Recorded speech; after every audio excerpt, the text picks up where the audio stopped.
आप देख रहे हैं द अमर टाइम्स। मैं हूं आपके साथ अंकिता। आइए देखते हैं आज की खबर में क्या कुछ है खास। मिल्कीपुर का उपचुनाव चुनाव नहीं चुनौती है, बोले अखिलेश यादव।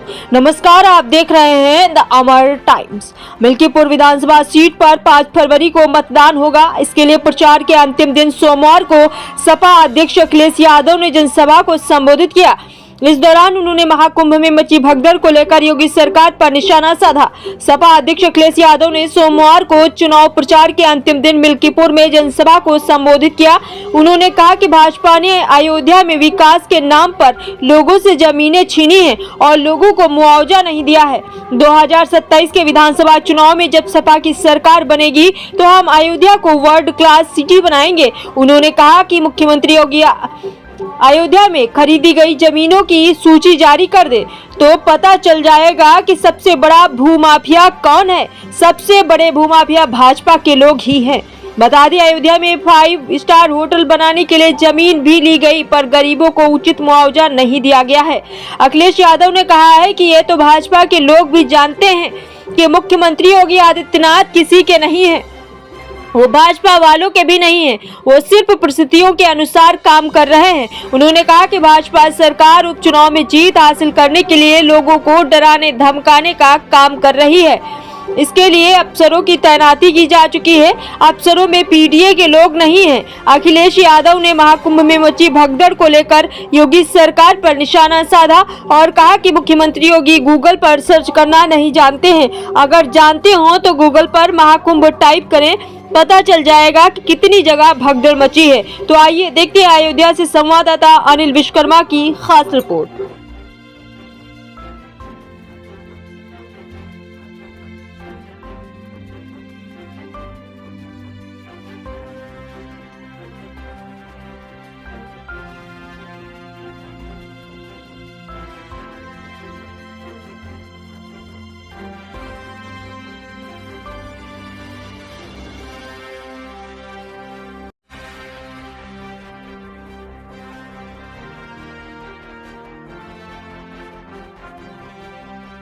न केवल वोटर लिस्ट में गड़बड़ी कर रहे हैं, ऊपर से लेकर नीचे तक अधिकारियों की सेटिंग कर रहे हैं। अभी तक तो ये और चीज़ों की सेटिंग करते थे। बीएलओ सेटिंग कर रहे हैं, प्रिसाइडिंग ऑफिसर की सेटिंग कर रहे हैं, एसओ की सेटिंग कर रहे हैं। कोई विधायक का रिश्तेदार है, एसओ उसको ले आए। कोई सीओ किसी का मंत्री जी का परिचित था, उसको ले आए हैं। ये सेटिंग कर ले, लेकिन मिल्कीपुर की जनता बहादुर जनता है, वो जिता करके समाजवादियों को भेजेगी। ये कैबिनेट मंत्री वो लोग हैं जो अपने विभाग नहीं संभाल पा रहे हैं। जो कैबिनेट मंत्री अपना विभाग नहीं संभाल पा रहे हैं, वो बताओ चुनाव क्या संभालेंगे। एक एक मंत्री के बारे में जानकारी करिए। कोई वो हर घर नल वाले मंत्री हैं, पूरे गांव खुदवा दिए।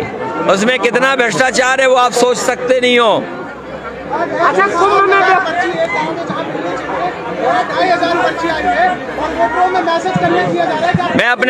मैं अपने वोटरों से और इलेक्शन कमीशन से अपील करूंगा। इलेक्शन कमीशन की और प्रशासन की जिम्मेदारी है कि डीएम साहब उपलब्ध कराएं बीएलओ सूची। नहीं तो मैं एक काम करूंगा, अगर हमें बीएलओ पर्ची के लिए खुद भी किसी गांव के 100 व्यक्तियों के साथ डीएम के यहाँ जाना पड़ा तो डीएम साहब तैयार रहें। कल का दिन है।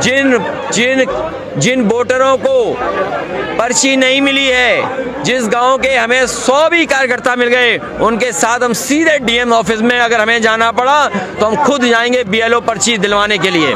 मंत्री जी को कोई जानकारी नहीं है। अभी वो कह रहे हैं कुंभ में साजिश थी, षड्यंत्र थी और कोई फोर्स लगाई है उन्होंने, नई फोर्स।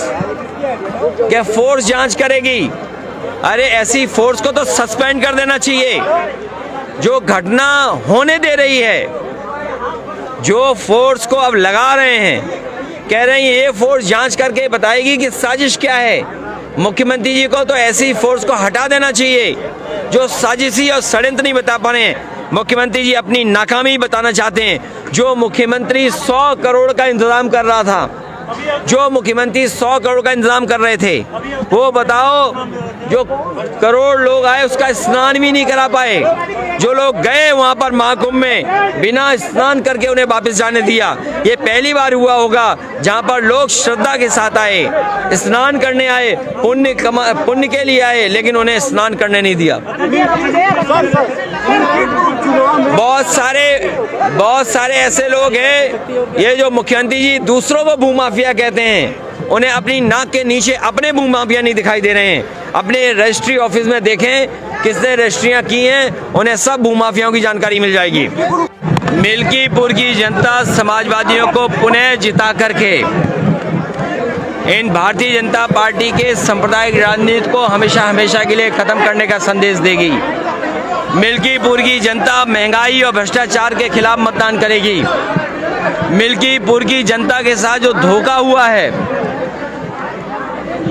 जिस तरीके से सरकार ने भेदभाव का रास्ता अपनाया है, मिल्कीपुर की जनता महाकुंभ में जो लाशें बहीं, जिन लोगों की जान गई और अभी भी गिनती छिपा रही सरकार, जिस सरकार के पास समय है कि हमने क्या स्टेटमेंट दिया उसको पढ़ने का, शासन प्रशासन के लोग जो इसी में लगे हैं कि गिनती कितनी है, जो करोड़ों की गिनती कर सकते हैं, जो करोड़ों के स्नान की गिनती कर सकते हैं, वो मरने वाले लोगों की लाशों की गिनती क्यों नहीं कर सकते हैं? जो खोए हुए लोग हैं, जिनके परिवार के सदस्य, किसी का भाई खो गया है, कोई बहन अपने पिता को ढूंढ रही है, कोई बेटा अपने पिता को ढूंढ रहा है, कोई महिला अपने ददुआ ससुर को ढूंढ रही है, तमाम लोग हैं जो अपनी बहन को ढूंढ रहे हैं। उन्हें सरकार नहीं खोज रही है, ना गिनती बता रही है। अगर वो थाने जाते हैं तो कहते हैं खोया पाया केंद्र में जाओ, खोया पाया केंद्र में जाते हैं तो कहते हैं वहां पर जाओ। लोग 40-40 किलोमीटर, 25-25 किलोमीटर चल करके भटक रहे हैं, लेकिन ये सरकार कोई सूचना नहीं दे रही है। जो डिजिटल इंडिया की बातें करते हैं, वो कितने लोग खोए हैं उसकी डिजिट नहीं बता पा रहे हैं, कितने लोग खोए हैं उसकी डिजिट नहीं बता पा रहे हैं। करोड़ों की गिनती कर ले रहे हैं, लेकिन मरने वाली लाश कितनी उसकी गिनती नहीं बता रहे हैं। सही, जो सत्य को छिपाते हैं वो योगी नहीं हो सकते हैं। अयोध्या के दलित बेटी के साथ पुलिस ने क्या करना चाहेंगे सर? मुख्यमंत्री की भाषा क्या थी? अगर यही पुलिस ने जिस समय उसकी मां गई थाने में, उसके परिवार के लोग थाने में गए, अगर उसी समय पुलिस ने कार्रवाई की होती तो शायद वो बहन हमारे आपके बीच में जिंदा होती। उसके कपड़ों से हमें लाश नहीं ढूंढनी मिलती।